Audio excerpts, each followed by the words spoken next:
કેમ છો મિત્રો? જય યોગેશ્વર, જય સ્વામિનારાયણ, જય શ્રી કૃષ્ણ. હું છું શિલ્પાસ કિચન 11માં તમારું સ્વાગત કરું છું.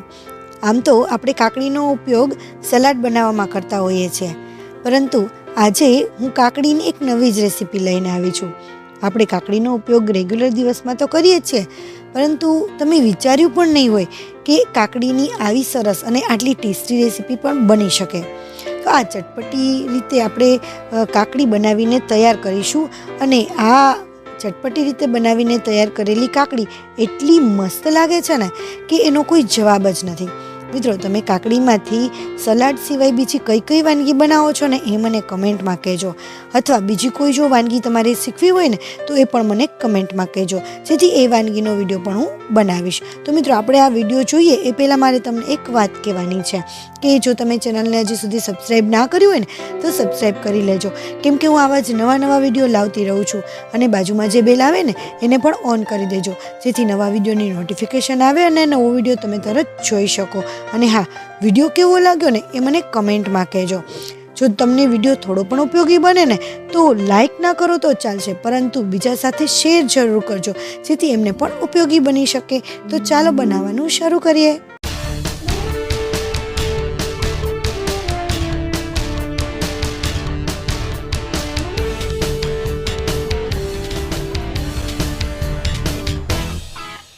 અહીંયા મેં કાકડી લીધી છે, પરંતુ આ જે કાકડી છે ને એકદમ કૂણી કાકડી છે. તમે જોઈ શકો છો એની જે સ્કિન છે ને એ પણ એકદમ શાઇનિંગ આપે છે અને એકદમ કૂણી છે. તો આને મેં ધોઈ અને સરસ રીતે સાફ કરી લીધી છે. અને આ કેટલી કૂણી છે ને એ આપણે એક વખત ચેક કરી લઈએ. તો બધી કાકડી આપણે આવી કાકડી લઈશું કે એકદમ કૂણી હોય ને, સરસ મજાની એવી. તો એને આ રીતે ધીમેકથી આમ કટિંગ કરીએ ને તો એ ઇઝીલી કટ થઈ જાય છે. તો આવી આપણે કાકડી એટલા માટે લેવાની છે કે એના અંદરના જે બી હોય ને એ એકદમ કૂણા અને સોફ્ટ હોય, આપણને ખબર પણ ન પડે કે બી ચવાઈ જાય છે એવા. તો એવી કાકડી આપણે લેવાની છે. હવે આપણે કાકડીની છાલ કાઢી લઈશું, અને કોઈ પણ પિલરની મદદથી કાઢી શકીએ, અથવા તો ચપ્પુ હોય ને તો ચપ્પુની મદદથી કઈ રીતે કાઢવું, ચપ્પુને ઊંધું રાખવું અને એની મદદથી આ રીતે ઇઝીલી સરસ રીતે છાલ નીકળી જાય છે. હવે તમને થશે કે છાલ કાઢવી જ હતી તો કાકડીને ધોવાનું કારણ શું છે? તો જ્યારે કાકડીની છાલ કાઢતા હોઈએ અને કાકડી ઉપર, એટલે મીન્સ કે કાકડીની છાલની ઉપર કોઈ કચરો હોય ને તો એ કચરાવાળા આપણા હાથ થાય અને એ છાલ ઉતારેલા ભાગમાં પણ એ ચોંટવા માંડે છે. તો એ કાકડી પહેલાં આપણે ધોઈ લઈએ અને પછી જ આપણે એની છાલ કાઢીશું. બધી કાકડીની સરસ રીતે છાલ નીકળી ગઈ છે, અને એના આપણે લગભગ પોણી આંગળી જેટલા કટકા કરી લીધા છે. જેવડી કાકડી હોય એના પ્રમાણમાં, લગભગ મીડિયમ સાઇઝની કાકડી હોય ને તો એમાંથી 4 ભાગ કે 5 ભાગ થાય છે, નાની હશે તો 3 ભાગ થશે.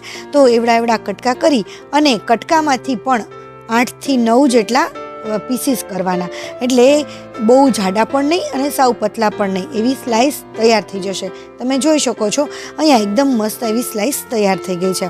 તો હવે આપણે ગેસ તરફ જઈએ અને એક પેનની અંદર અહીંયા તેલ લીધું છે.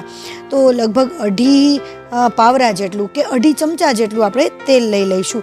તેલ ગરમ થાય એટલે એની અંદર થોડી રાઈ નાખીશું, થોડું જીરું નાખીશું, અને થોડા એવા મેથીના દાણા નાખીશું, હિંગ નાખીશું, અને મીઠા લીમડાના પાનને આ રીતે ચોળીને નાખીશું કે જેથી એની સુગંધ સરસ આવે અને આપણે જે રેસીપી બનાવવાના છે ને એ વધુ ટેસ્ટી બને.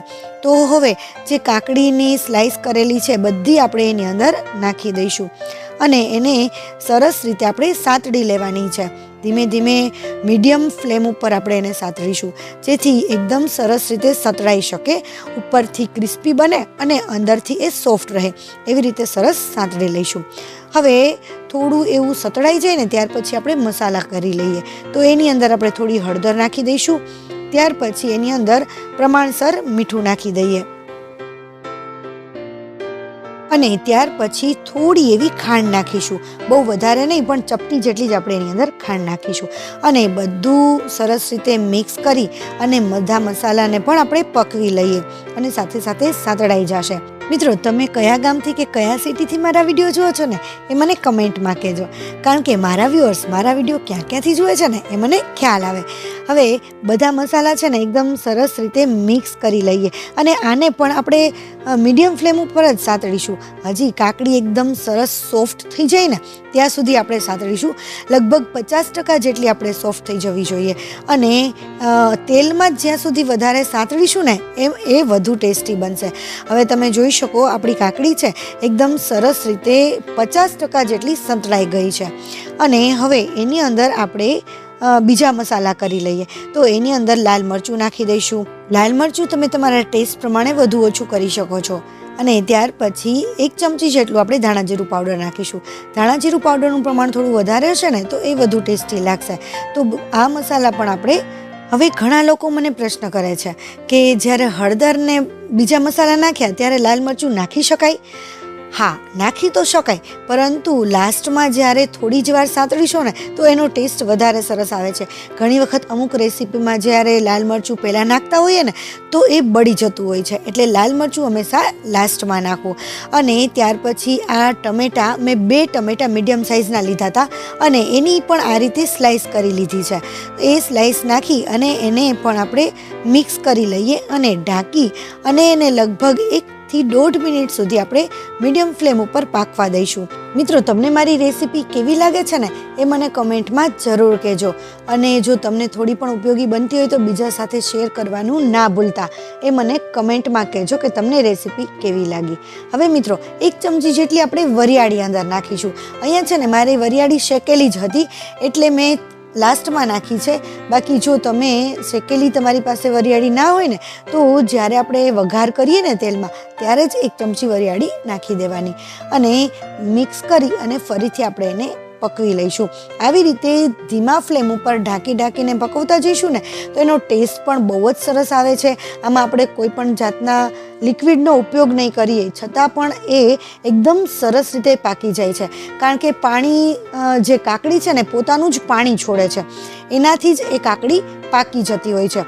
હવે તમે જોઈ શકો કાકડી પણ ઇઝીલી કટ થઈ જાય છે અને ટમેટું પણ આપણું પાકી ગયું છે. તો આ રીતે આપણે લીંબુ કે દહીં બીજી કોઈ ખટાશ નહીં નાખીએ ને અને આ ટમેટાની ખટાશથી જ આપણે એકદમ સરસ રીતે ટેસ્ટી લાગશે. જો તમને વધારે ખટમીઠું ભાવતું હોય ને તો તમે દહીં થોડું નાખી શકો અથવા લીંબુનો રસ પણ નાખી શકો. હવે અહીંયા મેં અધકચરા આપણે જે સેવ હોય ને એ સેવ અધકચરી કરી લીધી છે અને લગભગ 3 ચમચી જેટલી આપણે સેવ એની અંદર નાખીશું. મિત્રો, અહીંયા મારે છે ને 500 ગ્રામ કાકડી હતી એના પ્રમાણમાં અહીંયા 3 થી 4 ચમચી જેટલી સેવ નાખેલી છે. એકાદ મુઠ્ઠી જેટલી સેવને આપણે ખાંડીએ ને એટલે 3 થી 4 ચમચી જેટલી આરામથી થઈ જાય છે. અને આ લાસ્ટમાં નાખીશું કે જેથી સેવ છે ને એ તરત જ પાણી ઓબ્ઝર્વ કરી લે છે અને એ સોફ્ટ થઈ જતી હોય છે. જો વહેલા આપણે નાખીએ ને સેવ તો એ સેવ એકદમ ચીકણી થઈ જાય છે, તો આપણા જે રેસીપીનો ટેસ્ટ છે ને એ ખરાબ થઈ જતો હોય છે.